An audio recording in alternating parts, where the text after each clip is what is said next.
She was texting her boyfriend, and he was like, come meet me on the train. Sadly, Mary's younger brother says she didn't make it there safely. Saw my sister walking to the train, and he just attacked her. She got into it with the dude that day, prior to that day, and he left. It was evilness, hatred. He had the devil in him. Mary Jo Kelly is a 27-year-old woman from Houston, Texas. According to her family, she was being stalked and harassed for some time by Markeith Allison. She told Markeith that she wasn't interested. However, he didn't take the rejection well. In fact, this only made it worse as Allison began to aggressively stalk and harass Mary Jo even more. Mary knew him. He liked her, but she didn't give him the time of the day. I guess he didn't like that. On December 28, Markeith found Mary on the Metro Rail. Investigators said surveillance video shows Allison on a bike, waiting at the Palm Center Transit Station. Mary Kelly was on the light rail at the time. The footage shows Allison get on and approach Kelly, police said. There was a shouting argument before Allison allegedly shot Kelly in the head. All I heard was a scream and her phone dropped. I thought she got hit by a car, but I had heard 4 gunshots and her screaming for her life. According to charging documents, Kelly was rushed to the hospital. She reportedly told an officer she knew who shot her before she was placed in a medically induced coma to undergo brain surgery. Police arrested 44-year-old Markeith Allison over the weekend. We understand he was in probable cause court earlier this morning. His bond set at $250,000. Take a look. Metro Police releasing this booking photo of Allison, who is now charged with aggravated assault with a deadly weapon in connection to a shooting that happened last Wednesday. Metro Police say tipsters identified Allison from surveillance photos the department released Saturday. Now, in the surveillance footage, police say Allison is seen shooting 27-year-old Mary Jo Kelly inside a Metro light rail train. They say the victim got on the train to try and hide from Allison, who they say she knew and later identified. Now, according to charging docs, Allison eventually found Kelly when the train stopped at the Palm Center Transit Center on Griggs Road, where investigators say he shot her several times, including in the head, before exiting the train and getting away on a bicycle. At the time, the victim was taken to a hospital in critical condition.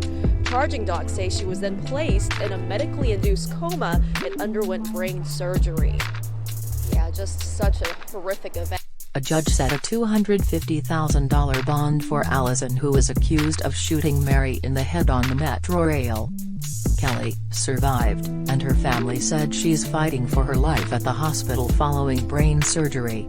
I just went into shock, Kelly's family said. I just wanted to go hug her and say, come on. It's not happening to you. Her family said they want accountability from Metro and increased protection on the Metro Rail because they don't want this to happen to anyone else. The Metro Railroad failed our people. We were supposed to have security on there, Metro Police on there, every time, Kelly's sister said. Allison is charged with aggravated assault with a deadly weapon and accused of shooting Kelly in the head and leaving her for dead. Court documents reveal Allison is accused of grabbing the victim by the back of the head and shooting her in the head. The victim was caught by surprise on her usual nightly trip on the Metro. Her siblings said she always took the same route. He was probably watching her, stalking her the whole time. Her family said Kelly recently befriended the man because she's the kind of person to talk to everyone and befriend them. Every time somebody is a little sad, and if they walked up to her, she was going to put a smile on their face.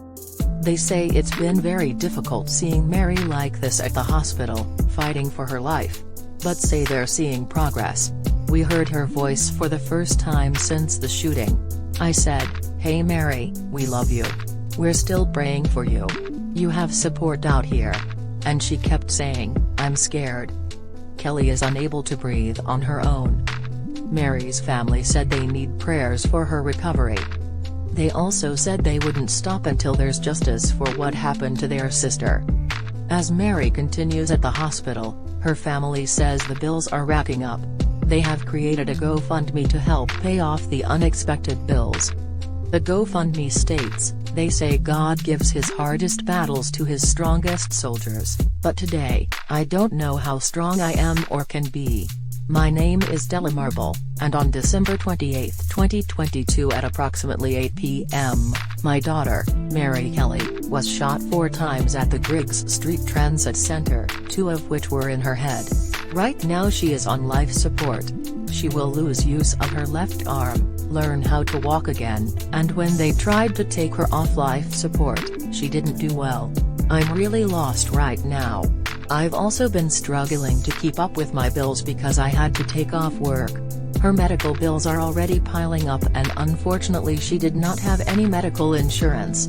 I'm asking for a miracle from God, but also if any of you all could find it in your heart to donate, it would greatly be appreciated.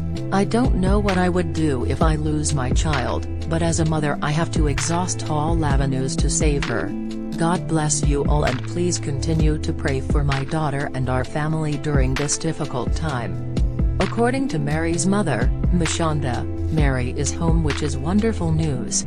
It's rare for someone to be shot in the head and survive. Mary has a purpose on this earth that still needs to be fulfilled. Sadly, the family's GoFundMe hasn't received much attention. If you have the ability to donate, please do. Please keep this family in your prayers.